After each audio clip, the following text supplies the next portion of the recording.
and welcome to Bewusst TV. I'm sitting here with David Icke, and this is, I think, my second interview. I was at your place was it 2007 or something, and yeah, a lot of things have happened since then. But we have to start from the beginning, so to say, for the audience who don't know you, David Icke. Most people know you, but not everyone. And we have to, for starters, we need to talk about what you are associated most with. That is the reptilian agenda, and that we are divine beings, but we are manipulated from beings that are not from here, or what, and that they are actually the royal family, the British royal family is involved with reptilian beings. How does it work? Crikey, how long you got? It's something that I've been researching is a hardly applicable word in some ways, because to research means to look for, and you do that, of course you do, but after some extraordinary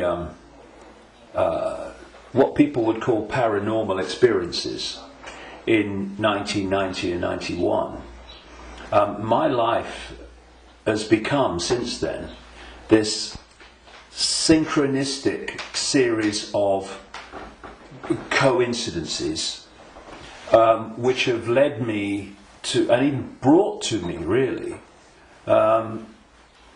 people, personal experiences, documents, books, and all these different sources that have put information before me in a very coordinated way, like some hidden hand is passing information to you. And it's not just random information, it's information that very clearly, as it comes into my life, has a direction.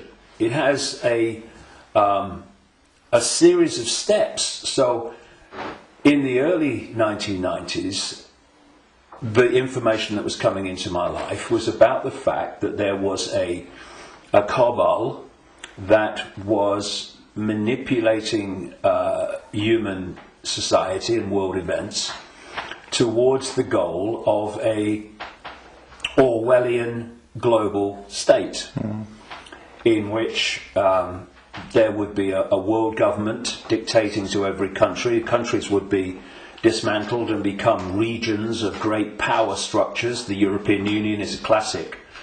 And what we're seeing now with the European Union is the next stage of breaking countries up by destroying them financially, and then centrally dictating financially and in terms of government. And that there was a plan for a global army to impose the will of the world government, a world central bank to impose the cabal's global financial structure and control, and that the plan was for every child at birth to be microchipped as a matter of course. Now that was kind of whoa enough as the information came, and of course with the passage of the years this has been confirmed more and more by the fact that it's happening. Then there was a phase in the mid to late 1990s when, while that other information continued, and has continued to this present day, another, if you like, parallel and connected series of synchronistic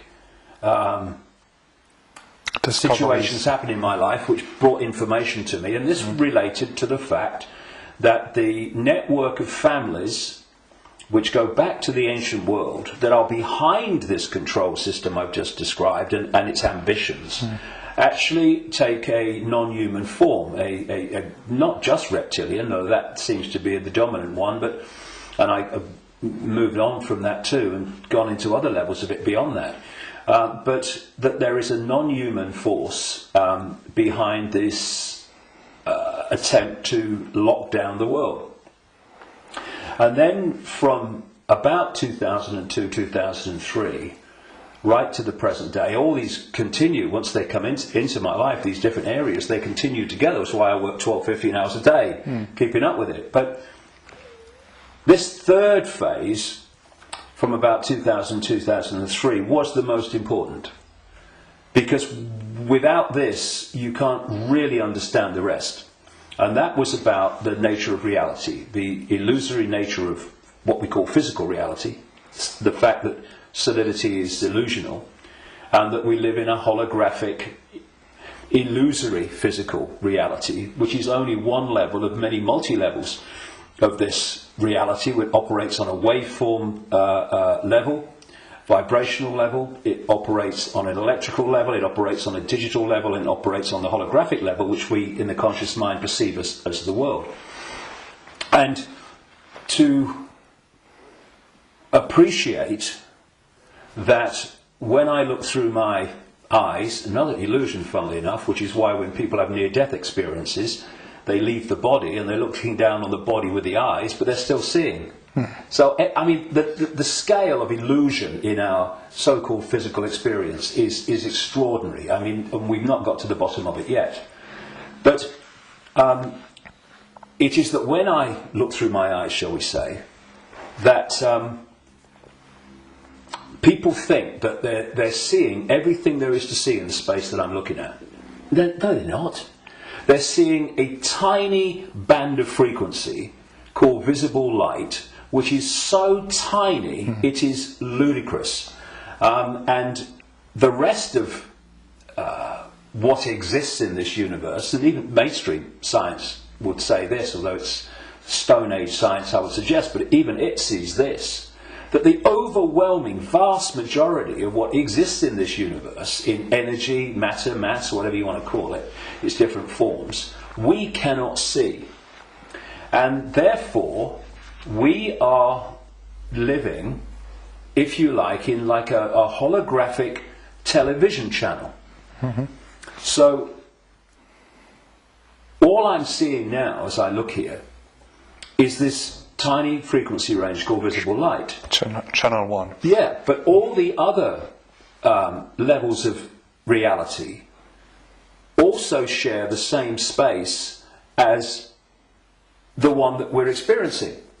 And, you know, we've got digital television coming in now and all that stuff, but if you take the analog version of television, radio too, they are sharing the same space without interfering with each other, because they're on different frequencies. And thus, interpenetrating this reality that we experience with the conscious mind, it are all the other realities where very, very different worlds are manifest, and with very different what we call laws of physics. And so it's from these frequencies that are very, very close to this one that we use the term with radio and television where interference takes place. And if you have two radio stations that are well away from each other in the frequency band, then they don't interfere with each other. One's not aware of the other one. But you get two frequencies that are close, and it might be dominated by one, but there's interference from the other. Why? Because the frequencies are very close. Well, these manipulating entities, forces, shall we say, operate from a frequency band that's very close to this one, but not this one. So we might not see them, but they might be here. Well, let's give an example. You'll see stories of UFOs appearing out of nowhere and disappearing into nowhere. You'll hear stories about people saying this entity appeared out of nowhere and disappeared into nowhere. Well, they haven't disappeared. And they haven't appeared out of nowhere. What they've done is they've entered the frequency band that we can decode, the visible light frequency band that I'm talking about, and when it enters that, we start decoding that information because it's now in our ability to do that. And as we start decoding it, bang, to the observer, it appears that it's just come out of nowhere. And then it leaves that frequency range, and to the observer it's disappeared into nowhere. It hasn't. It's just left that band that we can decode, which is tiny. And so when I find this particularly compelling when I go around different ancient beliefs and explanations of what's happening, and you find that although they're using different names, they're telling the same story. For instance, there was a group of people, or shall we say a belief system, which goes back hundreds of years and has become known as Gnostic. This was the belief system of people that ran the great library of Alexandria, with Hypatia, who was slaughtered by a mob inspired by the Roman Church, because that library carried information and knowledge that would have, as it circulated, demolished the Roman Church's version of everything. And it was challenging the Roman Church version of everything. And what's interesting is whenever you come across the Gnostics' belief system expressing itself, you see it's followed by slaughter, suppression, and the destruction of that knowledge. So the Cathars in southern France were Gnostics in terms of their belief system. We'll go into what that belief system is in a second. And so, again, in went the church, and all these people that kill for the church, and they destroyed the Cathars. It's, I think, 1244 was the last stand to the mountain fortress at Montségur in southern France, in the foothills of the Pyrenees. And again, it's not just we slaughter them, but we destroy their knowledge. But a fantastic thing happened in 1945 when a sealed jar of Gnostic writings, quite considerable writings, was found by a peasant in Egypt in 1945. And they describe much of the Gnostic belief system. Now, key in my interest, one of the things, of course, as a quick aside, they were telling a very different version of the Christian story. And we might get into that because it's relevant. But the key thing for me was that around a fifth of these texts were about a phenomenon they called the archons. And the archons, these Gnostics said, were a manipulative force that operated outside of human sight, that was basically, as we would call it, an energetic form rather than what we would call a physical form, though it could manifest as physical form through holographic projections and stuff. And these writings even talked in their own way about the illusory nature of this reality. And they talked about the archons were the, if you like, like cyborg, we would call it, troops of something they called the demiurge. And the demiurge is what Christians call the devil, and this negative force. And what these writings said is that this reality that we're experiencing was not created by some divine force. It was created by the demiurge and the archons, and it was a fake reality. And that they manipulated by accessing the human psyche and manipulating humans' perception of reality. And there was some very, very interesting things that they said about the archons. And one was that they lacked the ability to express the creative force. I would put it like this. If you gave them a blank sheet of paper and said create something like a reality, they couldn't do it. what the Gnostic writings say is they're experts at taking something that already exists, like the reality before this hijack, as I would call it, the one we experience now, and twist it. They piggyback something already created and twist it. Something else, they said the Archons did. And you know, you're going back to something that's been estimated, I think around 400 AD, these writings were buried. And that is that the Archons parasite off everything. They parasite off human society in many, many different forms. And I read this stuff and I'm going, whoa, this is my own books over the years found in a jar in Egypt. Not all the detail of my books, but the basic themes, because it fitted totally. And then you go to the Islamic belief.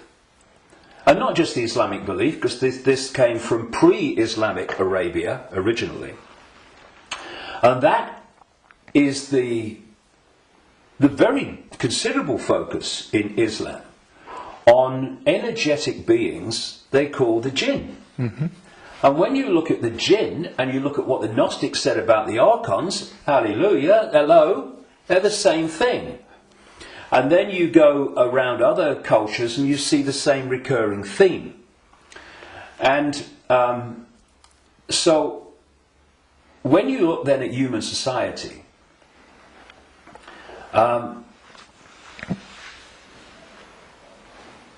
who creates?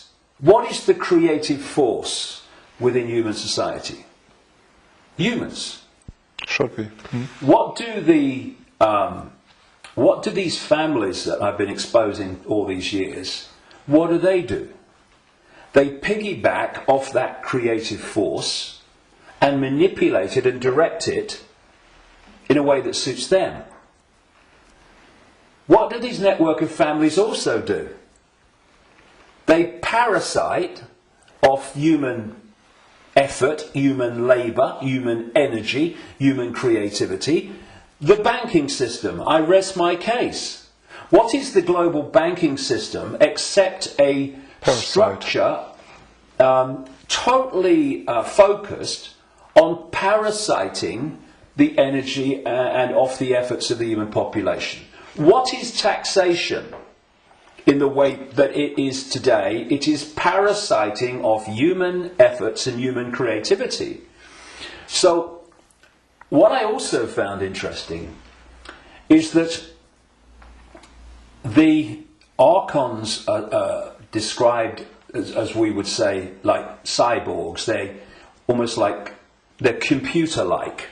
And they serve this force they call the demiurge.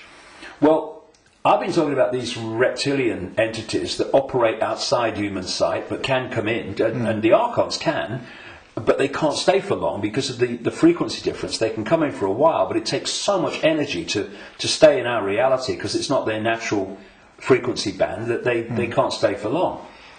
And what they've done, just a quick aside before I continue that thing about the reptilians, what they've done is they have created a network of bloodline families going way back to the ancient world, which represent their interests with invisible light because they can't come here and stay for very long. So these families, where their outer human form, if you like, is operating within the frequency band of visible light, they are the Archon representatives within human society. And this is why you get this network of families that sit on top of the banking system, the transnational corporation network, the media ownership level, top of science, top of the education system, top of the military, top of the global intelligence network. These are these families representing what the Gnostics call the Archons. And I was just going to say a few minutes ago, when you look at how these Archons are described, they're just like the reptilians that I've been writing about for years, in terms of their computer-like structured to the point of obsession society, which absolutely knows its hierarchical place. Every level knows its hierarchical place in it, and it's very robot-like and computer-like. It's not a flowing creative force. It's very structured, boom, boom. And that's how the archons are described. They have no compassion, no Yes. I mean, empathy. The only one time I've taken psychoactive drugs in my life was in 2003 in a rainforest in Brazil, when I took a rainforest potion called ayahuasca. And I went into... I had an amazing time. Some people have bad time on it. And for 5 hours, this voice, so strong when I went into an altered state of perception, talked to me so loudly and so powerful about the illusory nature of reality for 5 hours. And when I came back, and because I had instant memory of all of it, when I came back and checked it all out, you could see very quickly that mainstream science, in all its different disciplines, has shown that what I was told that night is true, but because the disciplines are kept apart and are war with each other for funding and precedence, that the dots never get put together, because they're not meant to. We're not supposed to know what reality we are experiencing. It gives us too much power once we know. And this voice said to me at one point, about when he's talking about the computer-like nature of these manipulators, if you programmed a computer to abuse a child, would the computer have any problem with it? No. Why? Because it would just decode the data and act in line with the data, the software program.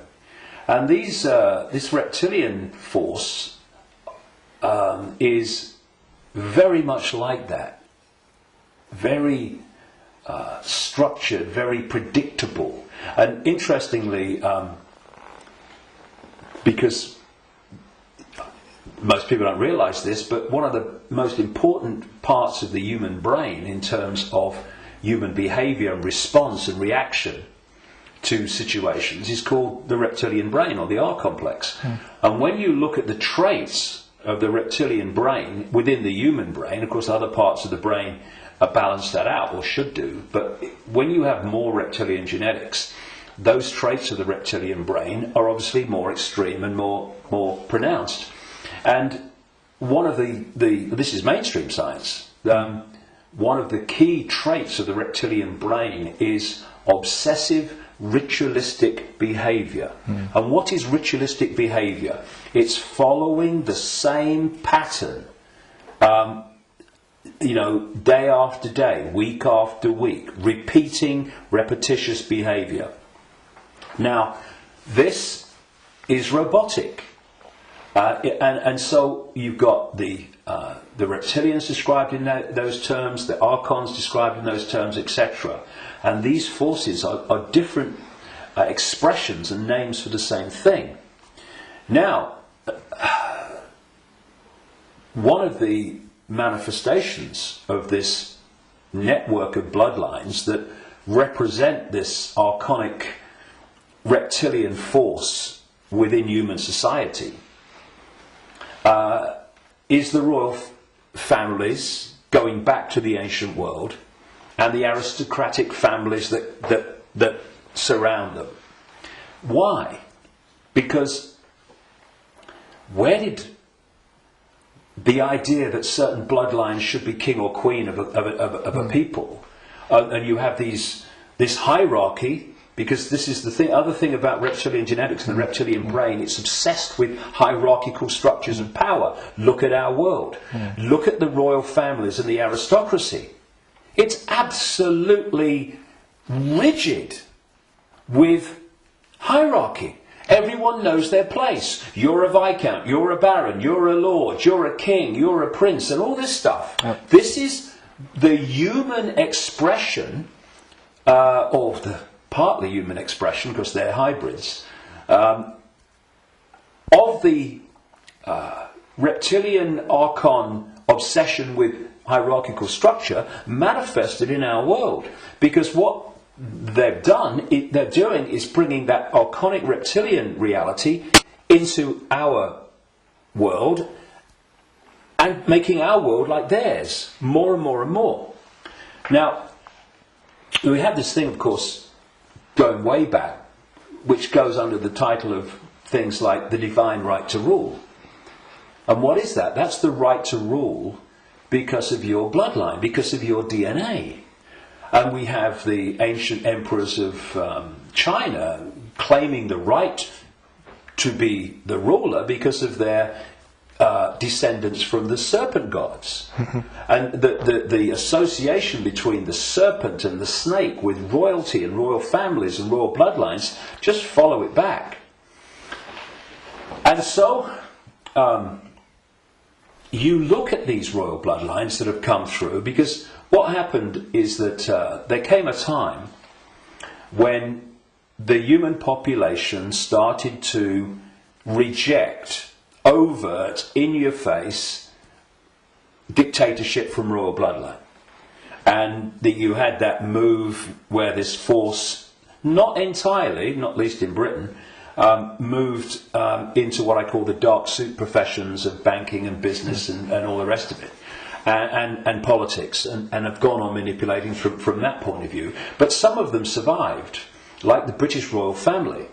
Now, if you want to see a group of people that are so obsessed to the extreme, not just with hierarchy, but my goodness me, they are. The whole British class system, as they call it, is based on, obviously, hierarchy, which is based on the head of state being the Queen. But you want to see a group of people who are obsessed with ritualistic behaviour, look at the royal family. She goes to the same palace at Christmas. She goes to the same palace in the summer. She goes to the same palace in the spring, and so on. And if you look at the royal year, it's ritualistic. It's a hamster's wheel, repeating. And then, and we've seen in the week that we're talking, 60 years, the Queen Elizabeth, 60th year on the throne, the Diamond Jubilee. It's really been in our face in the last few days, and I've watched as much as I can because I wanted to follow the ritual. But, you know, Britain is famous for what is called pomp and ceremony. You know, the guards in red jackets and black hats, you know, like, you know, need a haircut, marching up, changing of the guard, and then you've got people in breeches and all this stuff. It's unbelievable. But it's not pomp and ceremony. It is ritual, repeating ritual. So if, you know, I'm saying, and I've said for years and years and years, I've been saying it this week as this has unfolded, that the British royal family, and the royal families of Europe too, but the British royal family is an expression of this hybrid bloodline which represents these other dimensional forces within human society. And I've described how these other dimensional forces operate, their mentality, how they structured. And you look at the British royal family alone, and it's absolutely a mirror of the very traits that the Gnostics, etc., have spoken of in terms of this archonic other dimensional force. So, you know, it's very challenging, obviously, for people that have not researched this and not been through the experiences that I've been through in terms of things that I've seen and things that I've experienced and things that I've read and researched. And also because from cradle to grave we are given a certain version of reality. Boom! You know, education system, peer pressure, media, all the way through, to actually go and encompass the possibility of what I'm saying. But you know, it's like Gandhi said, even if you're in a minority of one, and I'm not anymore, far from it, but even if you're in a minority of one, the truth is still the truth. And it doesn't become an untruth because people can't find the capacity to see it's possible. It's just, you know, people say, that's impossible, that can't be done, that's crazy. But what are they doing? They're just looking at something from a certain point of observation. And if their point of observation has been just to take in the programming that's imposed upon us from the first moment we become conscious in this reality, then they'll see it in a certain way and they'll say that's crazy. But if you spend 22 years researching it, you're looking at it from a completely different point of observation, and to you it's blatantly bloody obvious. And it's bringing those 2 points of view together that's the challenge, because what is happening in the world and what's behind what is happening in the world is so massively different, fundamentally almost indescribably different to what we're told is happening, that's the chasm that is probably more than anything else the greatest defence vehicle that this conspiracy has. It is so extraordinary that people think it's not possible, and anyone that talks about it must be crazy. But it is changing. All right. On the other hand, I just wanted to ask that people waking up and people are coming to your lectures now to the thousands, and you have full halls, and you want to do a big event in the Wembley arena with probably thousands of people. So it's important, if you know all these things, that they're pretty frightening, that we are being manipulated for thousands of years. On the other hand, we are divine consciousness, you said, and we just have to change our perception. What can we do now that we know that we are being manipulated? How do we get out of it, and can we get out of it? Well, you have to go deep in the rabbit hole for this, and of course you're constantly going deeper or trying to go deeper, but see, there are many aspects to this. When again you scan the ancient world, including texts that came through to be things like Genesis and the Bible, there is another common theme, and that is that there was an interbreeding. I'm sure it was direct interbreeding, but interbreeding. There was genetic manipulation of the human form. And this is my view, after 22 years of researching this and the information coming to me. Before this force hijacked our reality, humans were very different. And it's so different, I won't call them humans, I'll call them earth people. And they were a heart-censored society, in the sense that, you know, we have this holographic body, and interpenetrating all the different levels of the human form, energetic and holographic, are vortexes that have become known as chakras, wheels of light, as they call them in Asia. Vortexes which interpenetrate these different energy fields. And it seems there are 7 basic ones, foundation ones, many others, but foundation ones, going up through the human form. And this one is the key, the heart. This vortex connects us to way out there, to far higher more expanded levels of awareness than anything else. And there's an organization in America, it's called the Institute of Heart Math, and they research the power of the heart. Heart math. Yeah. Sounds good. And they have, they've been doing it for a long time now, they have found that the most powerful electromagnetic field in the body field of electromagnetic fields is the heart. There are more nerves going from the heart to the brain than coming the other way. Mm-hmm.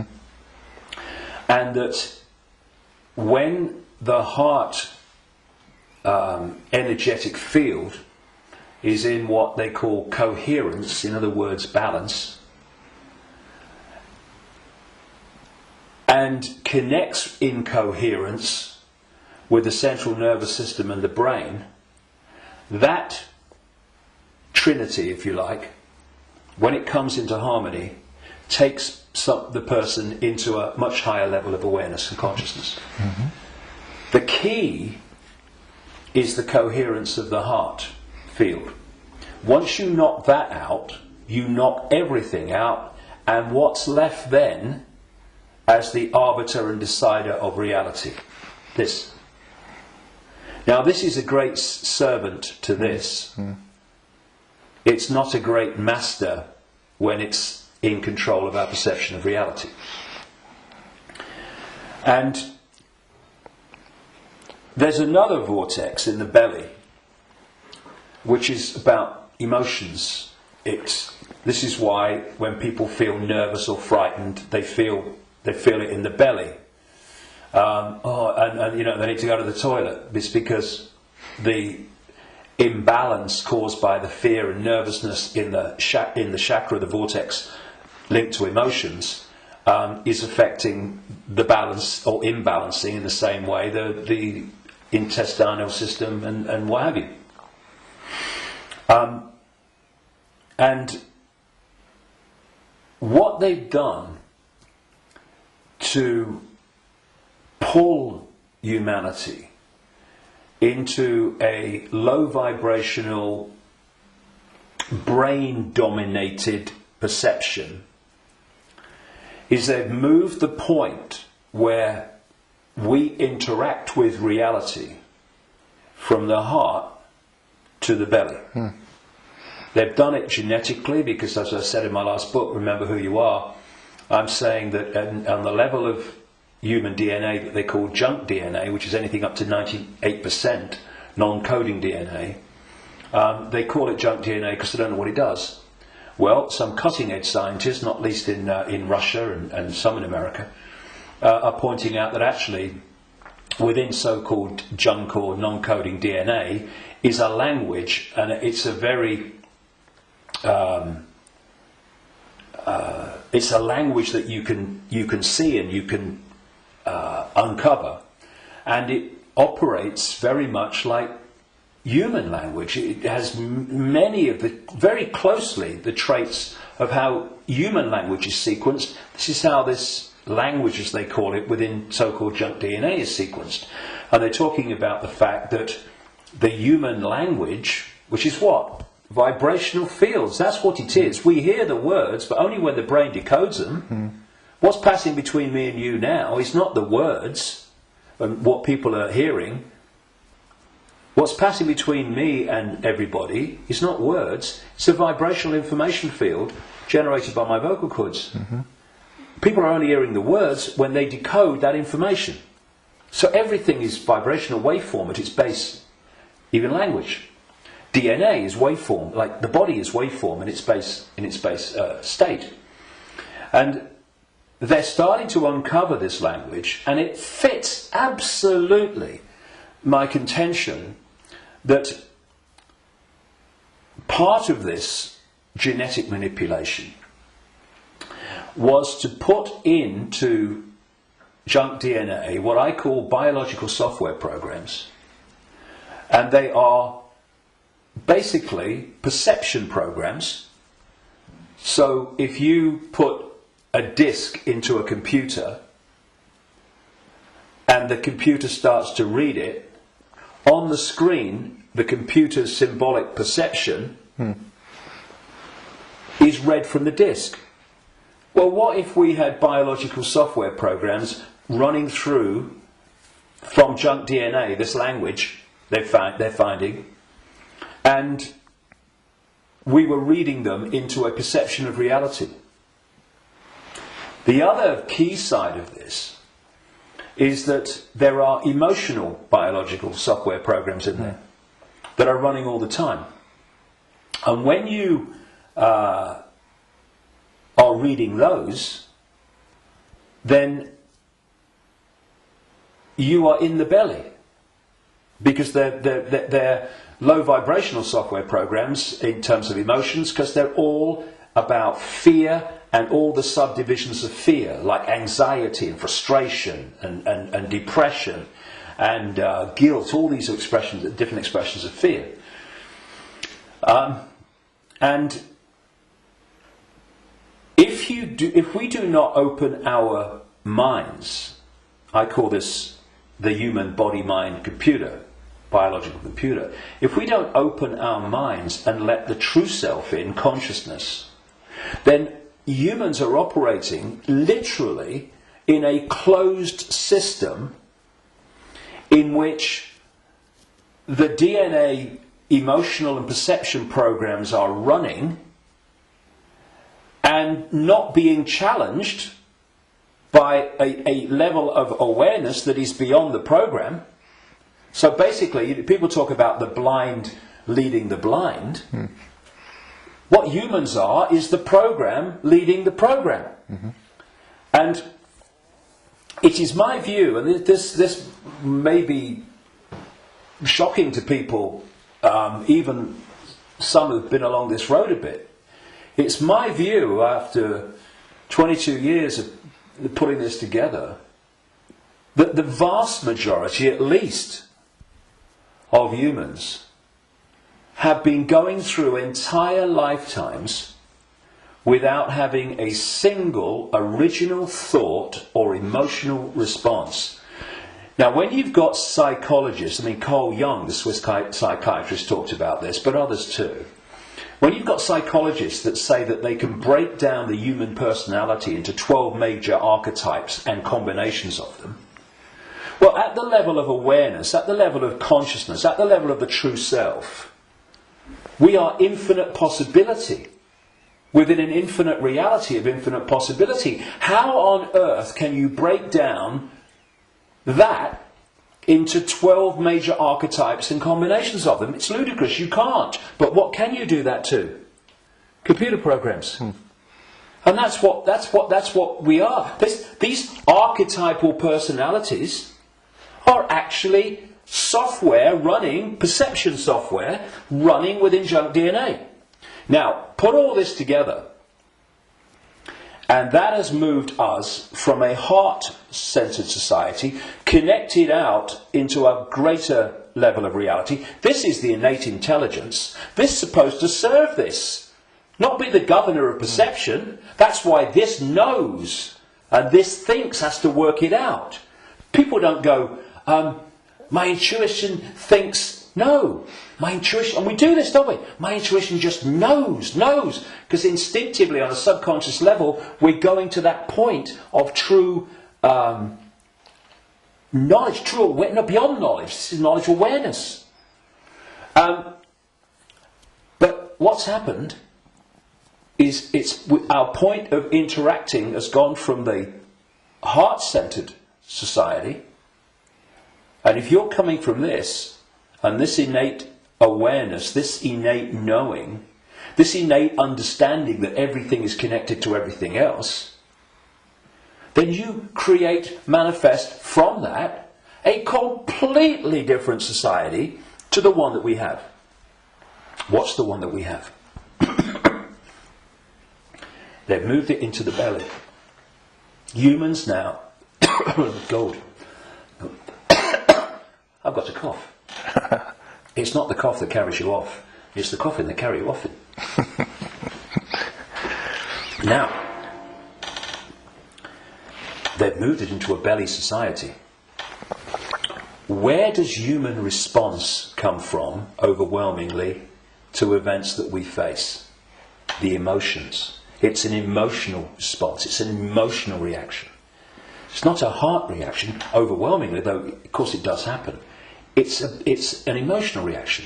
You know, this mass manipulation technique that I called a long time ago problem, reaction, solution, where they create the problem covertly, tell the people through an unquestioning mainstream media the version of the problem they want people to believe, and then they get the reaction from the people, do something, something must be done, and then they who have covertly created the problem got that reaction, do something, then at stage 3 openly offer the solution to the problems that they have created, which gives them the excuse to change society and advance the agenda that they're following.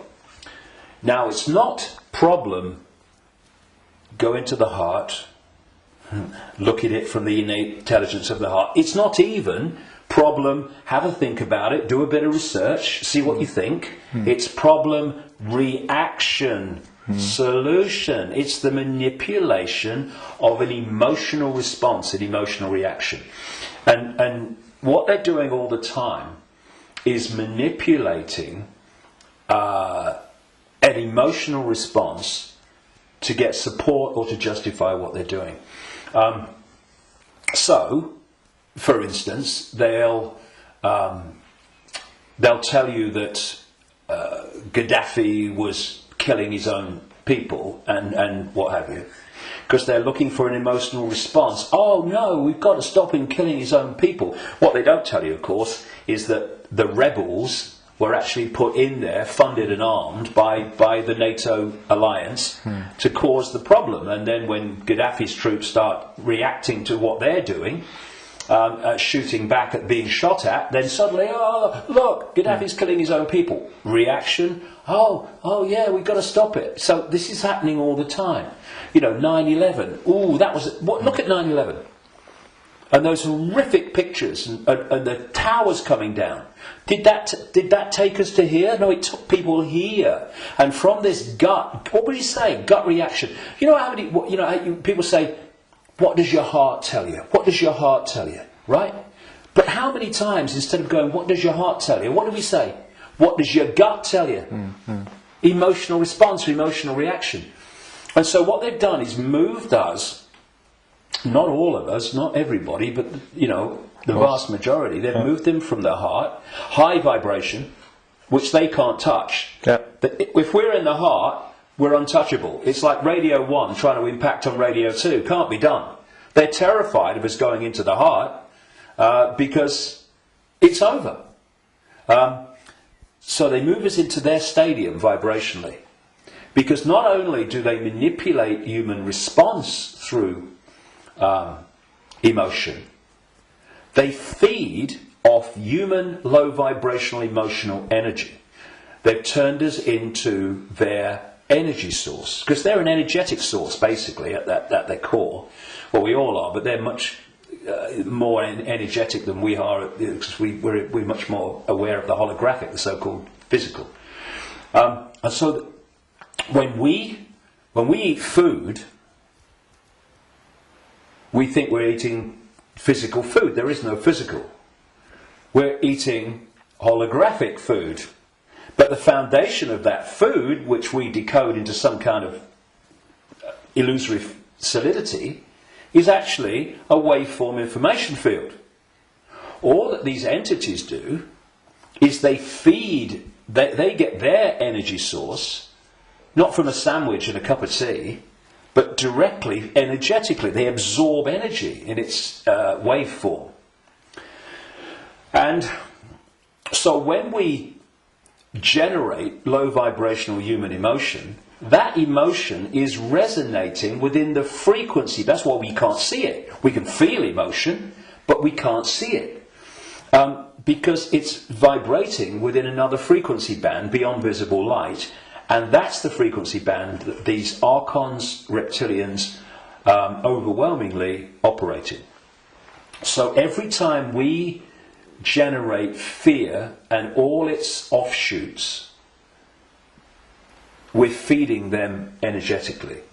So you get a war, a 9/11, a global war, and you get an economic crisis where parents now in Greece are giving their children away or selling their children because they can't afford to feed them.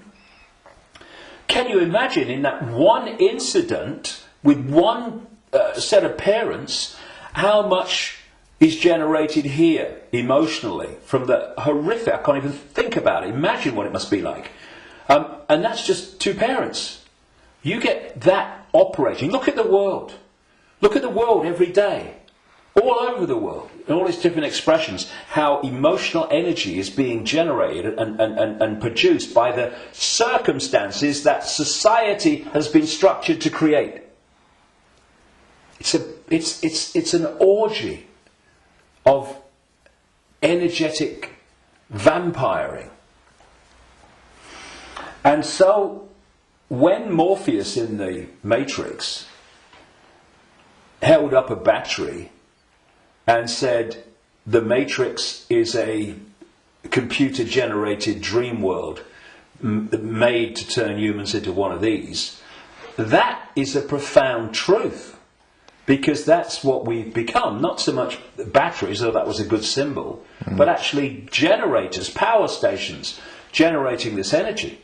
So we have this situation, if we bring these strands together at this point, in my contention, that these perception programs are running through junk DNA, and the emotional software programs, biological software programs, are running through non-coding junk DNA. And as those programs are running, and as society is structured so that it generates situations, in computer terms, data, that trigger those programs and bring them to the surface where they're more impacting upon our behaviour and responses.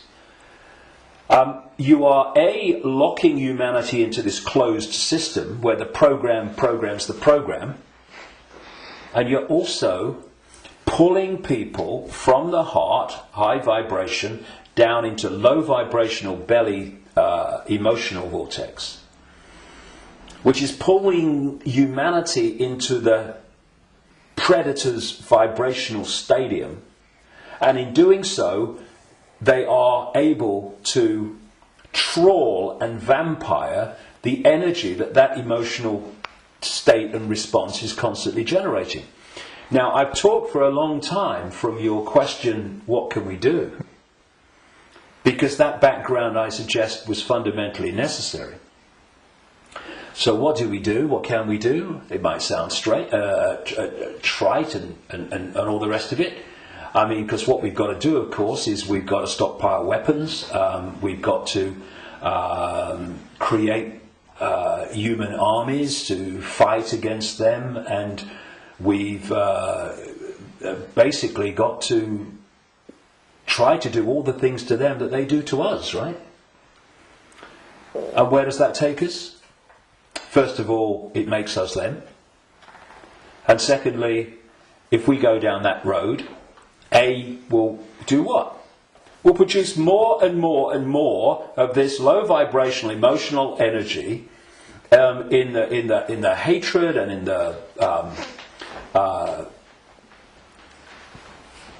the anger that we produce. And we will also, if we go down that road, we will have symbolically weapons that manifest as a pop gun against state-of-the-art weaponry. So, although it's very macho and very, we've got to fight. I love Tony Blair once. He said, we've got to fight for peace. Sorry, can I just have some time to work that out in a darkened room, please? And it is something that, when you look at it, is very good for the macho, we've got to fight him. But as a strategy of bringing this down, is doomed to failure and disaster. because it's playing the game they want us to play. And if you're in that macho mode and you think the whole spiritual side of things and stuff like that is namby-pamby, airy-fairy and a bit, soft, then what I'm going to say will make no sense. But if we are going to bring an end to something that has been created and perpetuated by something happening, then we can fight that something, or we can remove that something. And if you've got your finger in, a boiling pan of water, well, you can turn the gas off, or you can literally take your finger out. In other words, instead of finding a solution to the problem, turning the gas off, not really a solution, your finger's still in there, you remove the cause of the problem. The cause of your problem burning in the water is because your finger's in the frickin' water. So remove it. Done. And if you look at any situation that we want to change, you will always find that removing what has caused the problem is always far more effective than finding a solution to the problem that you've caused. And so, we have this control system, we have this constant and gathering, expanding imposition and dismantling of people's lives financially in all these different ways. And we can say the solution is to fight the system and get out on the streets and fight and all this stuff. Or we can say, what has caused this reality that we are experiencing? So why not remove the cause of the problem? And this is not about fighting. It's not about macho man responses. It's not about shouting loud. It's about changing the way that we interact with reality. And in doing so, stepping out of the influence of the programs that have been running human perception and emotional response throughout known human history, and are creating the world that we live in. Because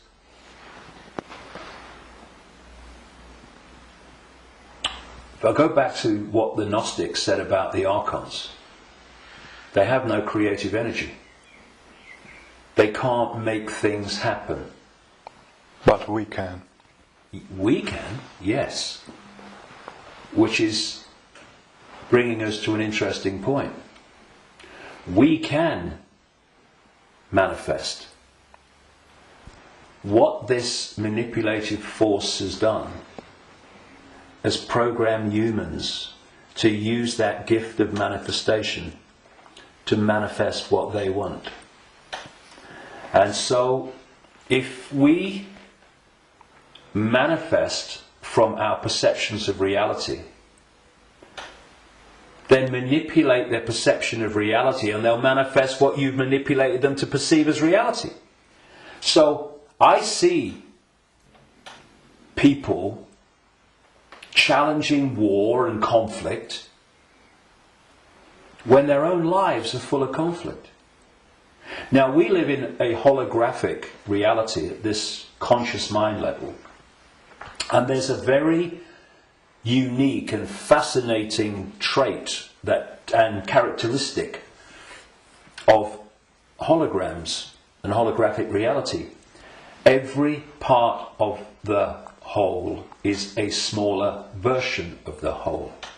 So if you take, for instance, in the holograms that you buy in the shops, if you take the waveform holographic print, which is on the print in waveform information, and you cut it in 4, and you fire the laser which reads that information in effect and brings the 3-dimensional holographic image projecting from the waveform information on the photographic print. If you cut that into 4 and put a laser to each 4 pieces, you will not get a quarter of the whole picture. You'll get 4 quarter-size versions of the whole picture. And this is why, or explains why alternative forms of healing, like reflexology and acupuncture and others, can find points on the ear and the feet and the hands and all different parts of the body that relate to the body as a whole. Thus, reflexologists can work on a part of the foot and impact upon the heart or the liver, depending on where they're doing it. And I've known and talked to reflexologists and people like that over the years, and they know it works, but they're not sure why it works or why there are points on the foot and the ear and everything that relate and impact upon the body as a whole. Well, it's simple when you realise that this reality is holographic, because every part of the whole is a smaller version of the whole. The body is a holographic manifestation, it's a hologram. Thus, every part of the body must be a smaller version of the whole. And that's why all over the body, in all the different parts, you can find points that relate to the whole body. In the same way, if we have conflict in our own lives on a so-called individual level, and this is going on all over the world in all these different societies, and it is, then that's a smaller version of the whole. And a hologram moves both ways. When the whole hologram shifts, all the parts of the hologram shift, because they're expressions of each other. You shift or affect the smaller part of the hologram, and in this case it's lots of people, billions of people with conflict in their lives and all that stuff, and that's going to impact on the hologram as a whole, i.e. human society. And you're going to have collective conflict. If we want to put the fire out of the whole, what we call human society and global experience, then we have to put the fire out in our own lives, because we are fueling the fire. We are creating the fire. This is why they want conflict and disruption at all levels of society, because they know that they're constantly impacting upon each other. We have conflict in our own lives. Collectively, we are manifesting collective conflict. You have collective conflict like bombing Libya and Iraq and what have you, and the global conflicts. Those collective conflicts then impact on the individual that reacts to them with a lot more emotional, belly-based emotional response. So everything is connected to everything else. Everything's impacting on everything else. Now, those behind this manipulation of human society, they know that. And they have been playing humans like a violin for so long. And this is why, not the only reason, but this is why they created human religions in this part of why, because there were many whys for that, and why they created human science, which is, I call it Stone Age science. It's song sheet science. It's not science. It's just a bogus explanation for reality, so we don't see the real one. This is why the nature of reality is hardly, if any time, discussed in schools or education in general. And you know, I travel around the world. I've been to 50-odd countries, many of them many times. I've seen the streams of television channels, not least places like America. You're going through the zapper button, and there's channels after channels after channels. I have never seen one that was asking the question with an open mind: who are we? Where are we? What is reality? Now that is ludicrous.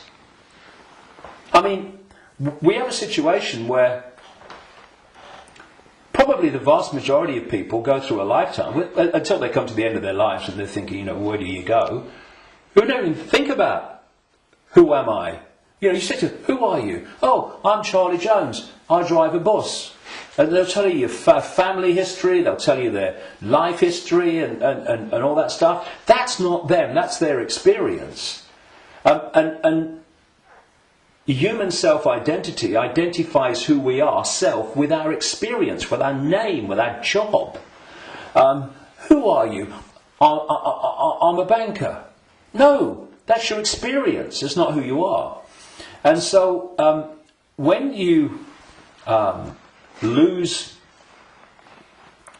touch with who you are, and you lose connection to the true self beyond the program, then what's left is for the program to run and dominate our sense of reality. Our sense of reality becomes our point of observation by which we judge everything, and the emotional reaction from which our judgment and response to events comes.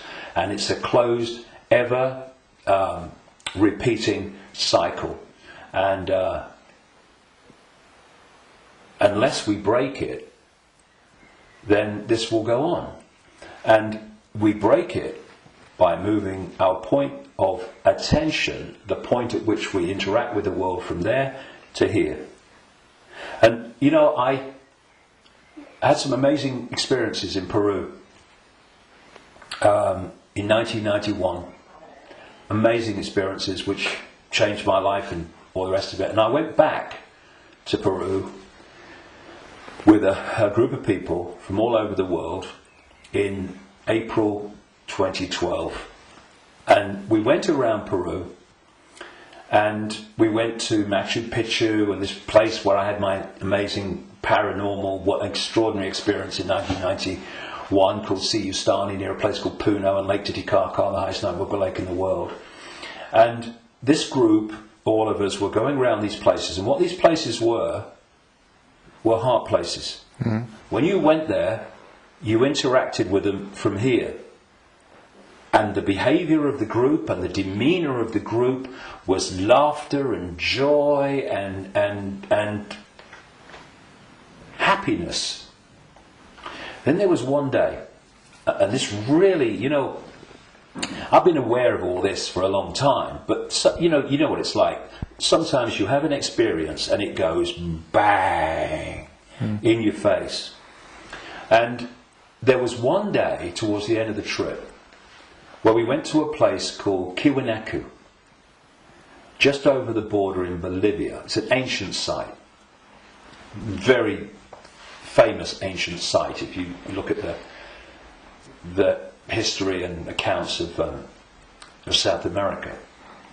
And if anyone thinks that human awareness, human emotion, human demeanour does not impact upon the energy field that we're all interacting with, they should cross the border between Peru and Bolivia at this place where we did. You walked across a bridge across a river, and one side was Peru and the other side was Bolivia. So once you crossed into Bolivia, woo, doom, this, you're right? back.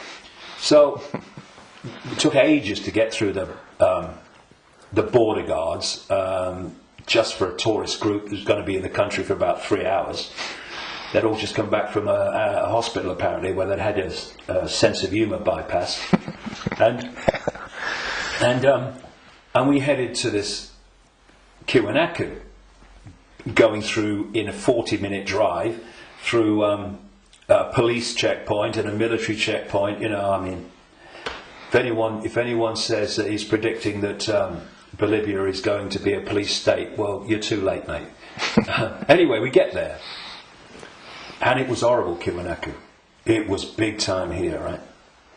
And I felt this in many places around the world, and they've all been connected to human sacrifice and rituals involving these entities operating in other levels of reality, but interacting with this one. This is what satanic rituals are.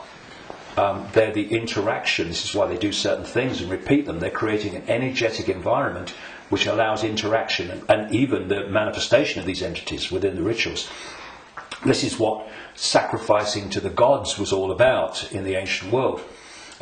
Because when you sacrifice someone, the people doing the sacrifice, they drink the blood and eat the flesh, which is what this whole Roman Catholic thing is really about.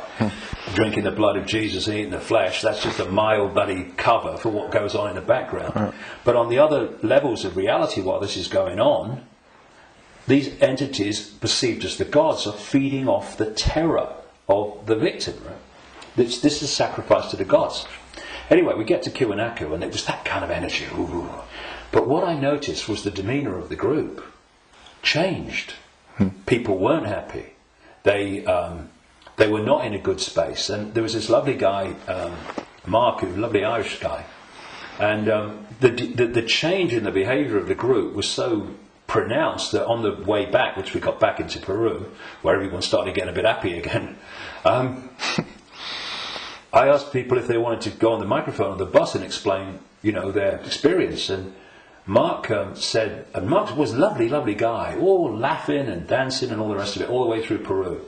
And he said, when I was at Kiwanaku, he said, I just wanted to shout abuse at anyone that got in my way when I was trying to take a picture. And I just felt so different. And I won't labour the point, but having, seen it and experienced it and seeing the response, you could see Peru, what a world that would be. And then Kiwanaku, the world that we have today.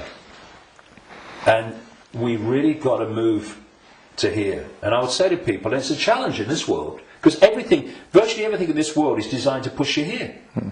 So when you're responding from a belly emotional point of view, and you can do it with your mind, with your consciousness, you just move. It's moving your point of attention. That's what it is. You move your point of attention, and you move it here, and feel that point of attention here, not here, and you'll see the situation you face. I know, because I've done it myself, and I've talked to others about doing it, and they say, yes, it does work. You get to bring it to here.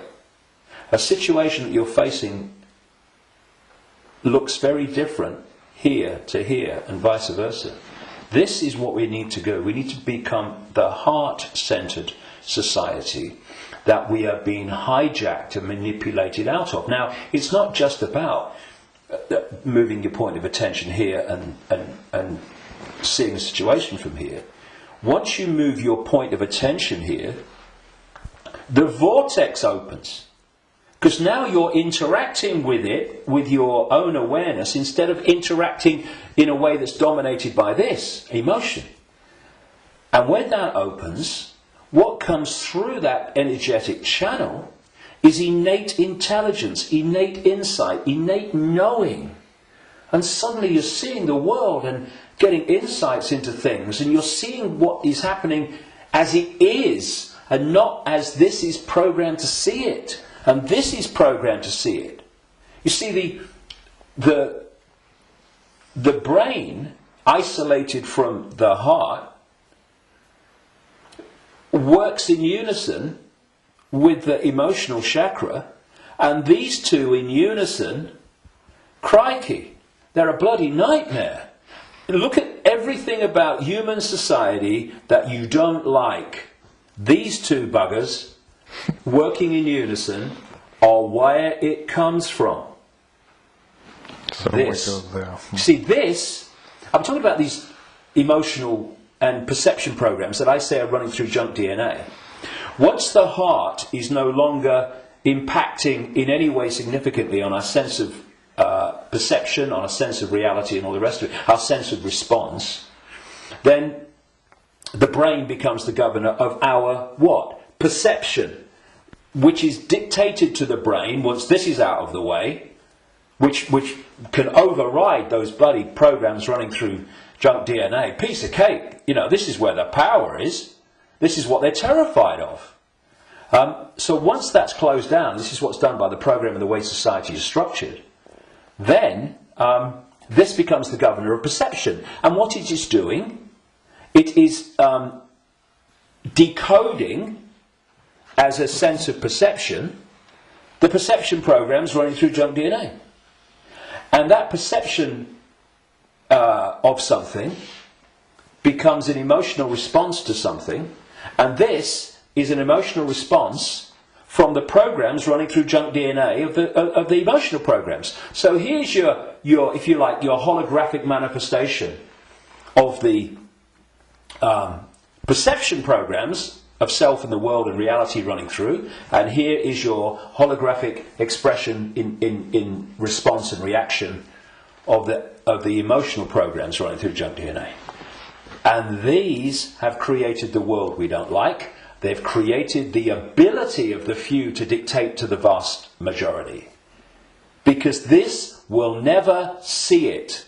This will never get it. Except up to a point.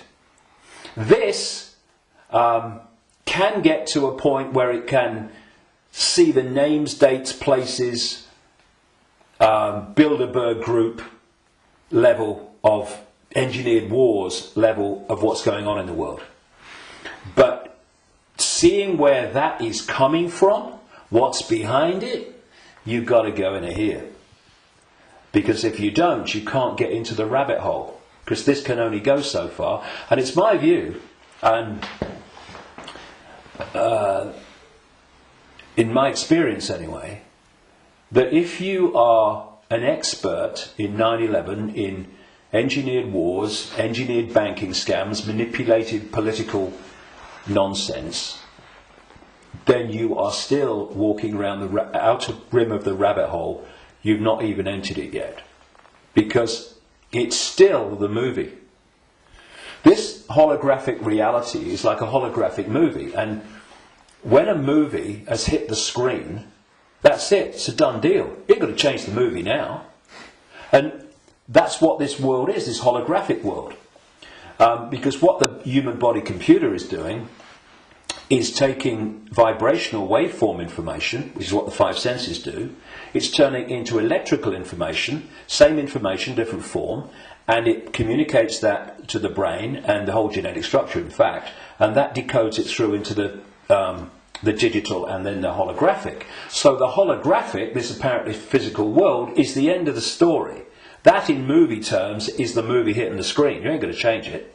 You won't stand up in front of a movie screen and start shouting at the screen and telling the movie to change, will you? People will go, you're mad, mate, you're mad. If you want to change the movie, you've got to change the reel. It's being projected from back here. But that's what we're doing.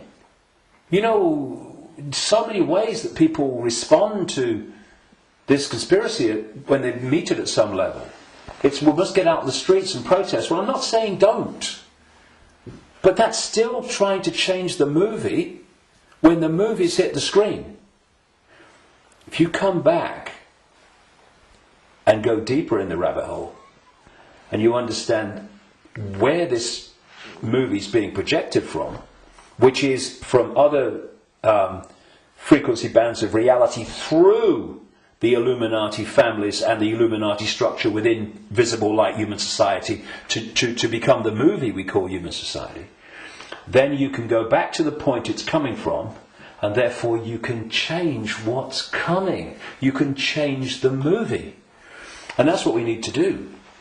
And to do that, you know, those that And I'm not knocking the 5 sense level of the conspiracy and communicating it, 9/11, manipulating. I'm doing it every day on my website. Books are full of it. We need to know that. But if we only do that, then basically we are seeing the outcome. We are not seeing the origin. And you cannot change an outcome without changing the origin. And so when I look at so much conspiracy research, good luck to them. You know, everybody that comes and does this, hallelujah to you. Good on you. But there comes a point where we know how the system works in the holographic world. I mean, what's left? Finding out what size shoes Henry Kissinger takes. Yes, on a daily basis as it unfolds, we need to, keep with it. But, okay. But are we going to become recorders of our own enslavement? Oh, see, I told you they'd do this next. Look, they're doing it.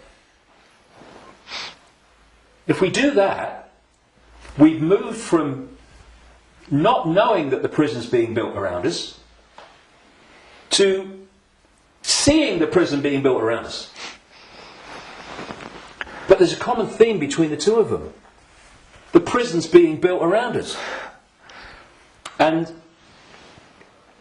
that's fine if people want to do that only. I'm not saying don't do it, but to do it only and ignore where it's coming from, therefore the solution or the removing the cause of the problem. The people who only do that will record and record and record and record their own gathering enslavement and the enslavement of humanity until we wake up. Would you come with me, sir? I ain't waiting for that. We need to change where it's coming from. And for that, there are some major challenges for those in the conspiracy research arena who are dominated by a sense of patriotism and dominated by a sense of a religion. Because patriotism, in the sense of, I'm not saying don't, love your country and love your culture, nothing like that. But patriotism, in the sense of self-identity, I am an American, I am an American patriot. No! That is your experience. What you are is infinite awareness. All that is, has been, and never can be. All possibility. Having that experience. And I'm a Christian. No, you're not. That's the belief system you have chosen to take on as your persona. But it's an experience of being a Christian. It is not who you are. And if you self-identify with being a Christian or being a Jew or being a Muslim or being a Hindu, again you are in a self-identity which is self-identifying with something that's not you. And also, and this is in terms of getting to the origin, it means that you are not going to go, I've come across this all the time, me. I mean, I'm the guy that people in mainstream society, they see conspiracy researchers of the 5 sense nature as extreme and crazy. A lot of them see me as extreme and crazy. Because if you think that all you need to know about life and reality is between the covers of two covers of a book, written by who knows when, in who knows what circumstances, the Quran and the Bible and all the rest of it, then and what that tells you are and reality is and how it all works, you ain't even gonna begin to go down the rabbit hole into the areas that we need to understand. Because if you do, you immediately realize that your religion is part of the conspiracy. We talked earlier about the archons and this demiurge, that this like devil figure, as Christians would call it, that the Gnostics talked about in their texts. Well, that demiurge and those archons, those jinn and whatever you want to call it, those reptilians and all the different facets, they are the force that the major religions worship as God. Yeah. It is the Islamic God, it is the Christian God. Oh, I'm being controversial now, aren't I? I have been known to. I don't care. I want the truth, not the popularity contest victory. It's the God of Islam. It's the God of Christianity. It's the God of Judaism. Yahweh. Oh, that's the demiurge. That's this fake creator, manipulator of creation that the Gnostics talked about. So we've got this situation. Please tell me it's not true. I'm afraid it is. But it doesn't have to be. We just change it and it's gone. But where this unseen network that the Gnostics talked about, all these people talk about, have created this conspiracy, this network of human manipulation of politics and business and banking and all the rest of it. And some people, increasingly large numbers of people, fantastic, have started to see that and challenge it and try to expose it. But at the same time, they are welded to religions that are worshipping the very force that created what they're trying to expose. And I suggest what we need is, yes, to move here, to open this and let consciousness in, but we also need a blank sheet of paper. A blank sheet of paper that says, okay, all preconceived ideas over here.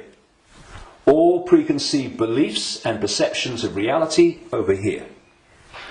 Now, from this point, what goes on that sheet of paper in terms of my perception of reality comes from information, comes from innate knowing, does it feel right, and comes from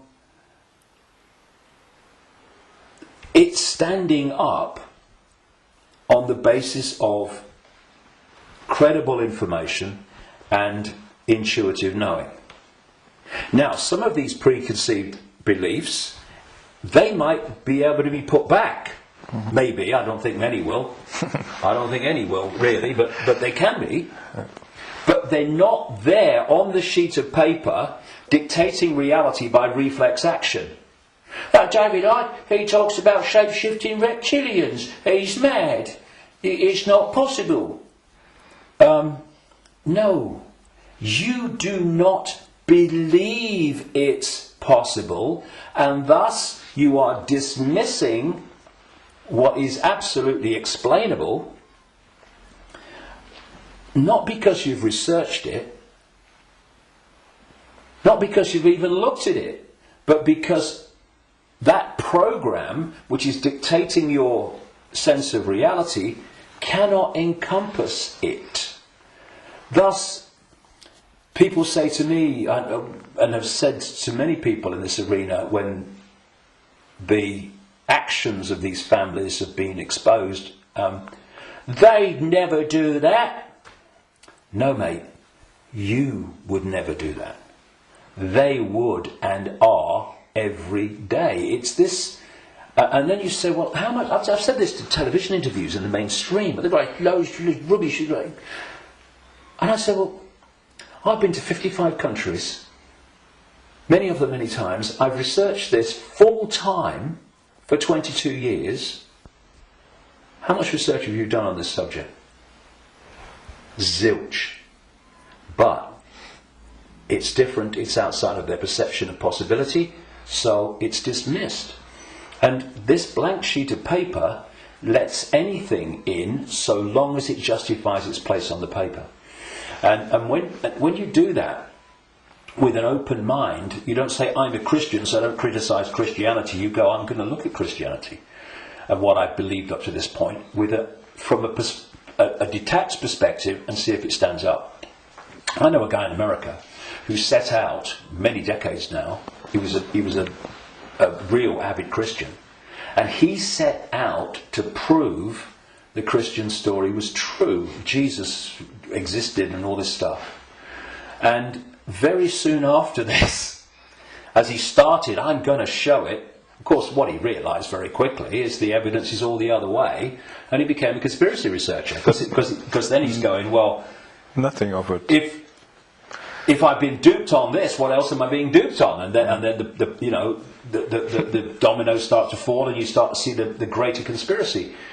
But he had an open mind enough to see that when the information was going in a certain direction, he was willing to go with it. But a lot of people that are welded to religions, they don't want to look at the information. And you can be a religious believer, and you can go to the 5 sense level of the conspiracy, because you can say it's Satan and Jesus is coming, and it's Armageddon, and it's the end times and all that stuff. You can do all that from a Christian perspective, but you ain't going to get in the rabbit hole. To do that, all those belief systems have to go, because they're there to censor the true self. Okay, thank you, David. That's amazing, and a lot of information, and a lot to think about. But the important thing is not to think, but to know, to feel, and we all have the ability and the what humans have. We can change it because we can create, which the others can't. Yeah, so they create through us, and the difference is, and the way to turn this around is to, instead of having our sense of reality manifest as our experienced reality by external forces manipulating our sense of reality, which becomes our experienced reality, we get rid of that influence, and our unique perception of reality becomes our unique experience of reality.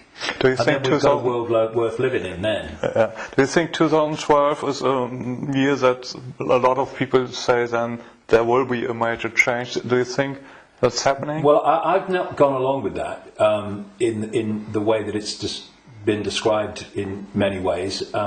I came across a theme almost immediately after my initial stirring awake in 1990 in the spring, when I went to a psychic because I felt this presence around me all the time, and I wanted to know what it was. I didn't tell her, but just so she would pick it up, and bingo, lots of things happened. So, I was going to go out on a world stage and reveal great secrets, and there's this shadow across the door, and I had to be lifted astray and be told all that stuff.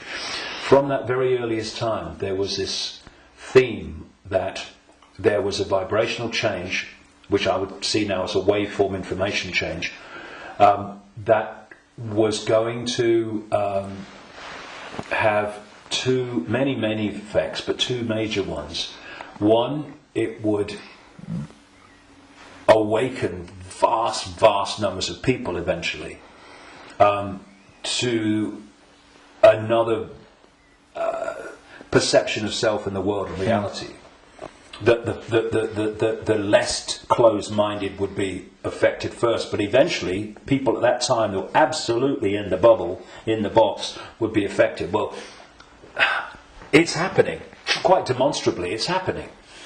And the other effect, major effect of this vibrational change, which way back in 1990 I gave the title The Truth Vibrations because of this, these changes that we was going to bring, was going to be that this vibrational change would bring to the surface all that had been hidden so people could see it. Well, you look about people waking up to another version of reality and self in the world, in vast numbers in 1990. You look at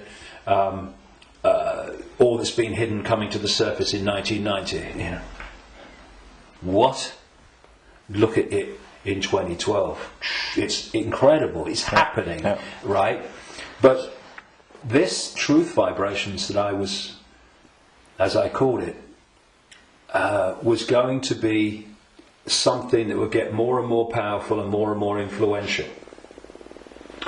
And the significance, a greater significance for me of 2012 is that it's not 2011, but it's not 2013 either.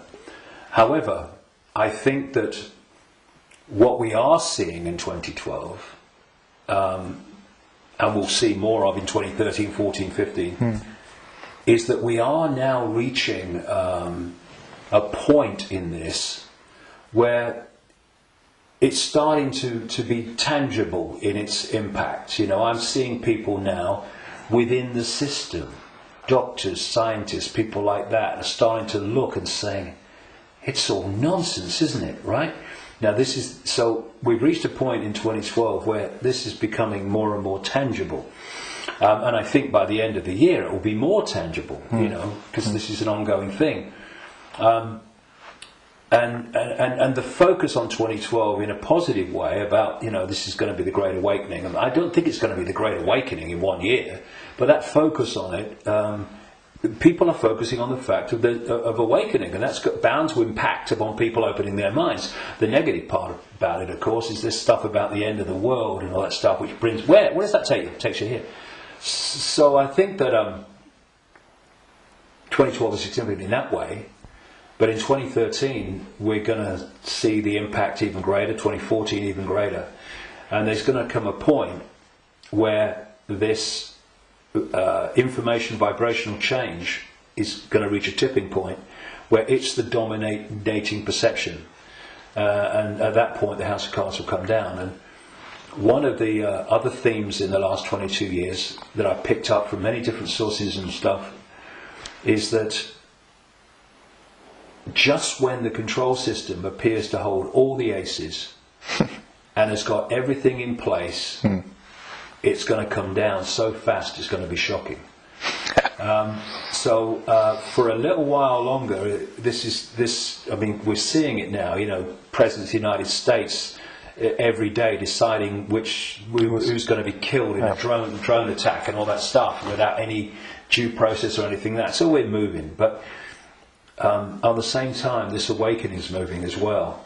And, you know, the president and the control system and their agenda and their unfolding Orwellian state, although it's not called that, the facets of it as they unfold are all over the television news and they're in all the newspapers. So people can get the impression, understandably, that's all going on. Oh my goodness me, look at this. What's not in the papers, what's not on the television, for obvious bloody reasons, is that this is this quiet, well, in terms of people like me, as loud as I can bloody be, awakening, but a quiet awakening with most people is gathering and it's growing. And it will eventually be like a tidal wave of change and bring an end to this bloody nonsense, because the power that is used to enslave and manipulate us is merely the power we give away every day. When we stop doing that, there's a very loud bang and the House of Cards comes down. But so that's the revolution. The revolution is not stockpiling weapons and hurling abuse and all this stuff. The revolution is remembering who we really are and the power to dictate our own reality collectively and individually that memory brings. That's the revolution, remembering who we are. That's why I've called this big event at Wembley, Remember Who You Are. It's the key to everything. If we don't remember who we truly are, infinite consciousness having an experience, nothing's going to change. And but we are, and so it is. That's changing. we can see it, and you're part of it, and we are part of it, and I thank you for what you do. Well, thanks. And anyone can be part of it. It's just a choice. Right. Thank you, David. Cheers, mate. Thank you. Thanks a lot.